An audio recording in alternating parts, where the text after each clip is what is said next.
So now it is my pleasure to introduce our speaker today, Rashonda Taylor. Rashonda Taylor became a member of the Metaphysical Chapel of Life in January 2021. She grew up in North Carolina as an only child. Her first metaphysical experience was around 5 or 6 years old. By then, many of her maternal family had made their transition, including her stillborn sister when her mom was 5 months pregnant. It was then that her unborn sister started visiting her as a 5-year-old also. Shortly after that, her grandmother passed and also started visiting. Once she began communicating with her sister and grandmother, other relatives whom she never met came to visit. She remembers the family photos on the walls in her grandmother's house and realized that they were the ones who were visiting her. When the family got together and spoke of past relatives, she could see them sitting among her living family. She says for years she kept those secrets to herself. Rashonda's manifested gifts are clairvoyance, clairaudience, clairsentience, claircognizance, clairolfaction, and developing empathic abilities. She says that her journey has been a long one and continues to be, and yet it hasn't taken away from her mission because she follows the guidance of the divine and the direction in which it takes her. She considers herself to be an advisor and a healer, but honestly does not choose to go by a title because she lives her life as the Hierophant, who is a teacher or counselor who helps in learning, and the High Priestess, who represents intuition, mystery, and the future as yet unrevealed. So yay, I hand it over to Rashonda. Oh, thank you. That was wonderful. Well, good morning, everyone. And it's my pleasure to speak again. I want to start with prayer. Can I do that? Our Father, which art in heaven, hallowed be thy name. Thy kingdom come, thy will be done on earth as it is in heaven. Give us this day. Thank you for this blessing of being here for one more day, giving another message before these beautiful people. Allow the message to come out plain and clear and precise. So it is, and it is done. Ashe. Okay, I'm a little nervous, but it's part of the message, if that makes any sense. Anytime I get ready to do anything I've never done before, which of course I've spoken here before, but I kind of haven't. I always get this butterfly. Some people call it nervousness, in their stomach, goosebumps on the flesh, things of that nature. And that's when I have to do the same thing I've been doing probably since I was 13 years old. Today's message, listening to your heart and allowing your heart to lead you and guide you where you're going. Because if you're listening to your heart, we know that the emotion that you're listening for is love. And as long as every action, emotion, anything that you do or say, anything a part of your experience, if it's being guided by love, then it's the right thing to do. It's the right direction to move. And that's how you should allow yourself to just be filled and overflowed. And sometimes I call it doing it afraid if you need to. This morning, I was actually led to start with a scripture, but I'm not going to read it in your usual Bible. I got introduced to a Bible called the Message Bible, probably around 2018, 2019. And in the traditional King James version, it usually goes, seek first the kingdom of heaven and everything shall be added unto you. And all thy ways acknowledge him and he should direct thy path. But in here, what it actually says in Matthew 6, 30 through 33 is this. If God gives such attention to the appearance of wildflowers, most of which are never even seen, don't you think he'll attend to you and take pride in you? Do his best for you. What I'm trying to do here is to get you to relax, to not be so preoccupied with getting, so you can respond to God's giving. People who don't know God and the way he works fuss over these things, but you know both God and how he works. Steep your life in God reality, God initiative, God provisions. Don't worry about missing out. You'll find all your everyday human concerns will be met. I thought that was so interesting when I read that like that. Mainly because I'm living proof of it. This message was actually being birthed before I even knew that I was going to agree to lecture today. And I went through it for 60 days. And I can promise you it definitely wasn't easy, but it was definitely needed.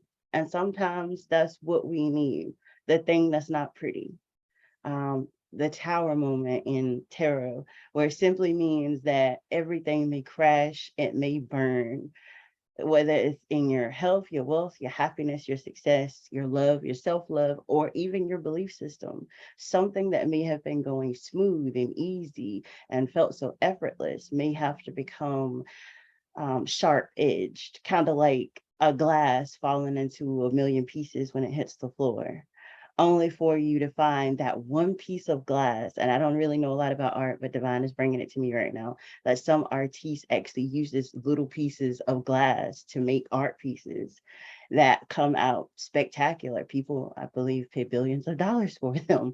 So to imagine that your life can be like that pieces that fall and crash and burn relationships, unfortunately, our health sometimes may put us into a position to do exactly what divine is calling for us to do, which is to listen to our heart, which is to problem solve, find the pain, find the issue. Because we call them low vibrational, we call them negative, we call them dark, some people call them evil. But is it really? Unfortunately, we can look at a lot of things, and even in our history, and I'm not going into a history lesson, but I'm just saying in general, if you think of just one thing that when you look at it now and you wonder and you see the outcome, how positive the outcome, how good, how much an embodiment of good came out of the situation. And you wonder, well, if what was considered negative, low vibrational, dark, wrong, if that had not occurred, would the good had occurred? I mean, I'm sure we could go all day and say, yeah, it would have. Yeah, some kind of way it would have. Yeah, some kind of way. But specifically how it came the way it did, I know we can be in agreement that there are some things in life that just had to be exactly the way it was, which is I do a little bit of studying when it comes down to insects and animals because divine uses them to give me messages sometimes. So this may sound a little gross, but I kept running into cockroaches in the last week. And I don't like them personally. But when it kept happening, I was like, okay, you want me to see this for a reason. So let me look it up. And when I did, this is exactly what came out of it. Where there is a will, there is a way. And I'm sure we've all heard that statement before. And the info that came from the roaches is that they always find a way. Like no matter what it is they're trying to accomplish. And of course, they have baser needs to eat, to sleep, to live until they have an unfortunate death, or you take that as as you take it as it may. But that just was so interesting to me that this morning I was told to read this, and they go together. Where there's a will, there's a way. Everything that we could possibly want, need, or desire, divine will give it to us exactly when we need, want, or desire it in the way that we want, need, and desire it. Sometimes we may beg to differ and say, no, I wanted that yesterday. But if you read your book backwards and you see how things played out today, and you think about yesterday, can you not agree at that exact moment in time that it happened right when it was supposed to, how it was supposed to, where it was supposed to? Relationships was really heavy in this message. Um, and I'm me being one of those people that's super sensitive when it comes down to relationships. Miss Stephanie actually read out a little bit of my history around relationships. I lost a lot, and it started very young.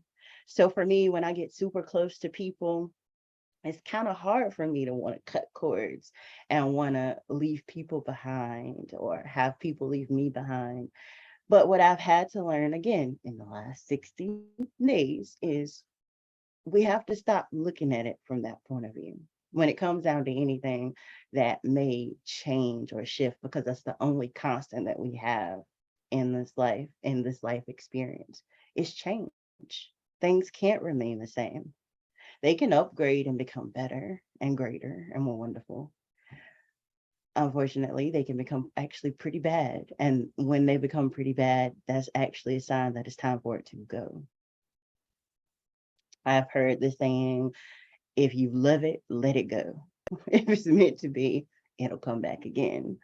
And I am living proof of that in more ways than I can imagine. So, just to give a nice subliminal closing here, the huge message here is to take an audit. Take an audit. Take that the meditation was spot on.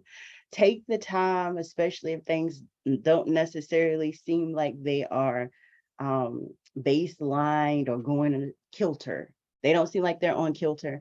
Sometimes having a meditative break from it and seeing it and asking yourself, okay, is this something that I really want? Is this something I really want to do? Is this really the direction that I really want to go? If so, what problem, what issue is it solving? Because most everything in life, including divine, is in line like that. Divine sees a something or a person or a place, a circumstance or a situation, and says, okay, well, so why is this here? So why is this continuing? And we know if we, read almost any holy book, and it doesn't matter what religion that you have, there is something in there that's showing a problem, an issue, or something that's being solved. If there's no use for it, then it dissipates quite quickly. It doesn't get to stay. It doesn't get to be there. And then ask, what is it offering? Like, what is it currently giving? What is it currently doing? And you can use this as a template over your life, and your template, first and foremost, is always going to be your heart. It's never going to steer you wrong. Some people here probably will beg to differ. I will be one of them sometimes, but it will, I promise, never steer you wrong. So that's your template. Is it solving a problem or an issue? If so, what is it giving? What is it offering? What more can it give? What more can it offer? If it fits, if it goes together, if it's allowing your heart to stay on kilter and you to stay in peace, ease, and flow, all you have to do at that point is remember that you're co-creating with the divine, that that's always your partner in everything that you do, and that whatever it is that is meant to happen or what changes are meant to come in that you're asking for directly or divine is pouring into your heart, and mostly nothing is going to come to you that didn't come from divine first. Divine will help you with the other parts about how it fits, about the how. The how should only be used by you when you're trying to find an answer, but the solution, divine will provide it every single time. And you don't have to worry about it, which is what 6:30 through 33 was trying to say. Everything will be, if outside is being provided for, if the animals is being provided for, you are supposed to be the mirror image of divine. So of course, divine has already provided for you. Even if you don't know the how, I promise you, let my 60 days not have to be yours.